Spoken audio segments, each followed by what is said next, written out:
This is Radio Imanzi broadcasting from Kigali. Here is the news in English, brought to you by Fiona Umuganwa. The headlines. President Paul Kagame has said everywhere in the world emerging technologies are shaping our economic future as well as the conditions for peace and security. The traffic police has launched operations against motorists violating pedestrian walkways. A fire outbreak at a boarding school on the outskirts of Uganda's capital, Kampala, has killed 11 people, including children.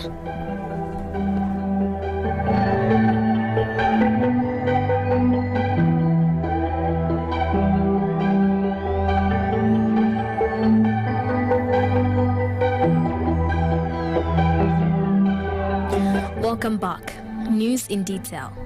President Paul Kagame says everywhere in the world emerging technologies are shaping our economic future as well as conditions for peace and security. The head of state made the remarks today at the World Mobile Congress ongoing in Kigali. The Congress has brought together a variety of tech players, business leaders and policy makers from the mobile ecosystem over a packed 3-day agenda for the first in-person edition. It is the first time the Mobile World Congress is held in Africa. According to President Kagame, digital infrastructure is key but not enough. To leverage the potential of connectivity, investment in digital skills and literacy must be integrated into our national policies. Universal and meaningful connectivity for all can be a springboard for the full implementation of the African Continental Free Trade Area. This is less about leapfrogging legacy systems and more about digitizing faster and taking full ownership in building the Africa we want, because we can, all of us together. Everywhere in the world, emerging technologies are shaping our economic future, as well as the conditions for peace and security.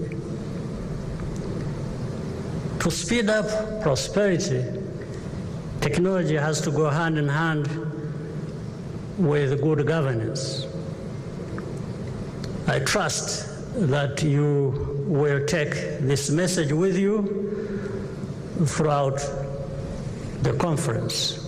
Universal and meaningful connectivity for all can be a springboard for the full implementation of the African Continental Free Trade Area.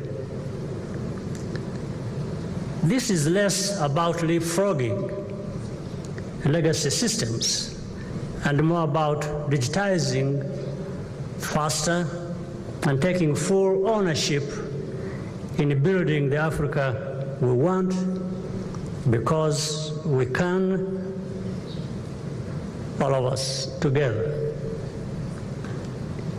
Everywhere in the world, emerging technologies are shaping our economic future, as well as the conditions for peace and security. To speed up prosperity, technology has to go hand in hand with good governance. I trust that you will take this message with you throughout the conference. To ensure no one is left behind in digital connectivity, the Chief Sustainability and Corporate Affairs Officer at MTN Group, Nompilo Morafo, said that we need to ensure more business have access to devices, affordable data, relevant service offerings such as Internet of Things and cloud solutions. She added that providing mobile infrastructure itself is not enough and there are various interventions needed to ensure no one is left behind.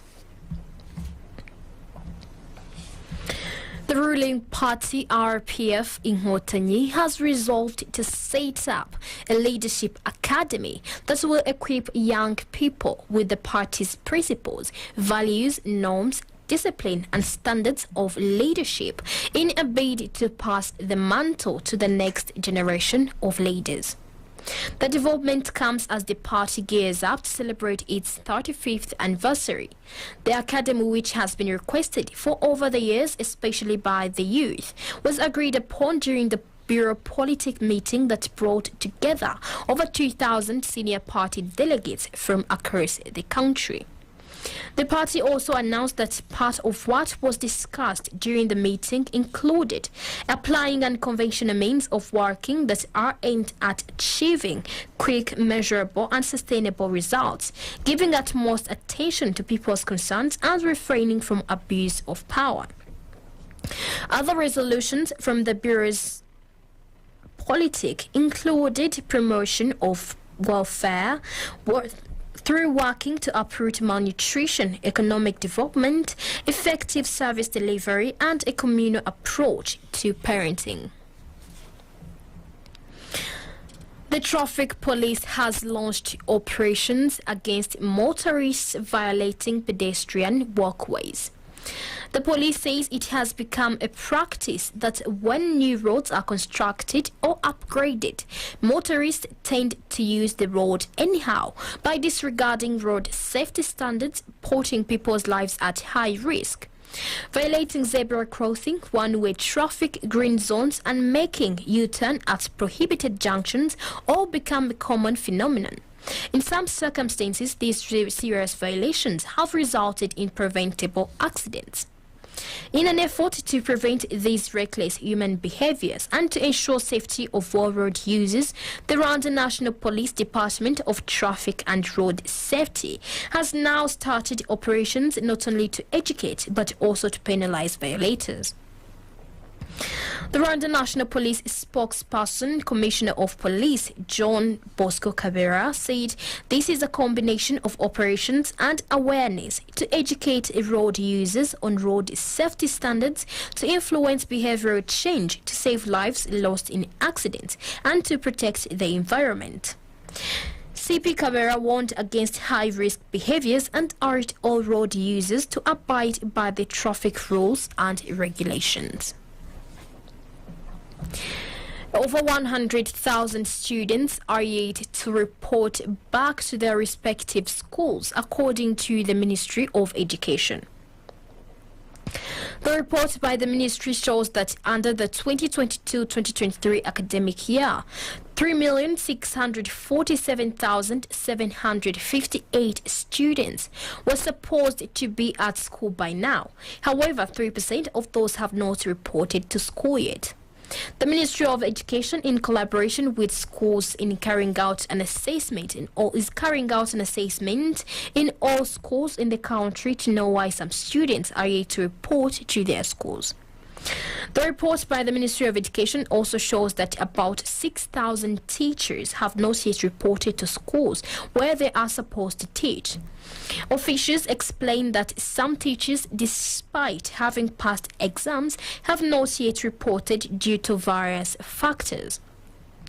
Some teachers say the schools are far from their residence, while others say they have not yet got all required documents such as criminal records. Others have not yet collected their academic qualifications despite having completed their education. The ministry has advocated for them to allow teachers to report to schools by the end of October. The teachers who will not report to schools will be replaced because there are so many who are on the waiting list.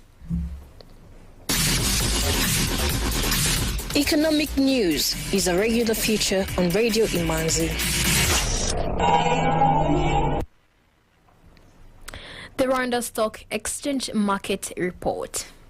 Today's highlight was the official reopening of a 10-year government bond with a coupon rate of 12.15% and a yield to maturity of 12.15%.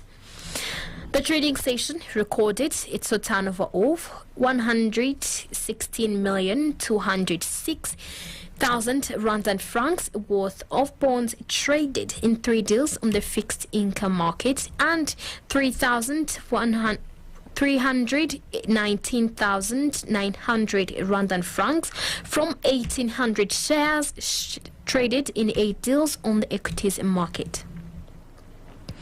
M10 Rwanda closed the counter at 175. The trading session recorded its turnover of 17,500 from 100 shares traded in 1 deal. Bank of Kigali closed the counter at 272 rand and francs. The trading session recorded its turnover of 106,800 rand and francs from 400 shares traded in 3 deals. I&M Bank closed the counter at 43 rand and francs. The trading session recorded its turnover of 8,600 rand and francs from 200 shares traded in 2 deals. Bralirwa closed the counter at 170 rand and francs. The trading session recorded its turnover of 187,000 rand and francs from 1,100 shares traded in 2 deals. The rest of the equities counters closed with Simirwa at 120 rand and francs, Equity Bank at 440 rand and francs, Kenya Commercial Bank at 370 rand and francs, National Media Group at 1,200 rand and francs, Uchumi Supermarket at 104, and RH Buffalo closed the counter at 526 rand and francs as the market closed. The currency market review of today. Burundian franc buying price was 0.5 and the selling price was 0.51. Ugandan shilling buying price was 0.27 and the selling price was 0.275. Tanzanian shilling buying price was 0.44 and the selling price was 0.45. Kenyan shilling buying price was 8.5 and the selling price was 8.7. Euro buying price 1,024 and the selling price 1,045. British pound buying price 1,171 and the selling price 1,195. The US dollar buying price 1,037 and the selling price 1,057. Some items of international news on Radio Imanzi.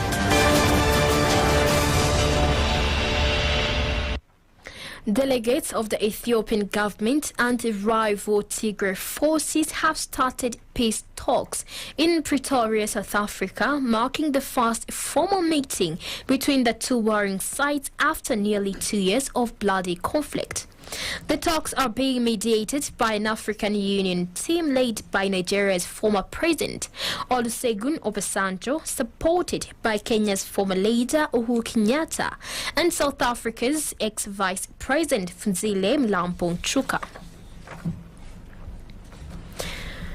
The United Arab Emirates has reportedly banned nationals of some 20 African countries from entering its capital city, Dubai.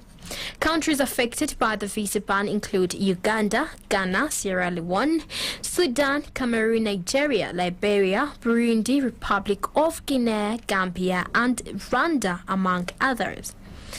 In a notice issued to trade partners, including travel agents, authorities indicated that all applications should be rejected. This is not the first time some African countries have been banned from entering Dubai. In December 2021, Emirates Airlines announced that 8 African countries not be accepted to travel through Dubai until further notice due to the spread of COVID-19. It is, however, not clear the reason behind the latest ban. A fire outbreak at a boarding school on the outskirts of Uganda's capital, Kampala, has killed 11 people, including children. 6 others who were found in critical condition have been admitted to the hospital, the Ugandan police said in a statement, but could not state the cause of the fire at Salama School for the Blind. Fatuma Ndisaba, a top official in Mukono, told local broadcaster NTV that the victims, including children aged between 7 and 10, were burned beyond recognition. The disaster occurred at about 1 a.m. at the Salama School for the Blind in Mukono district, Luga village, east of the capital, Kampala. The police said an investigation has been launched and more details will be released later. With that, we come to the end of tonight's edition.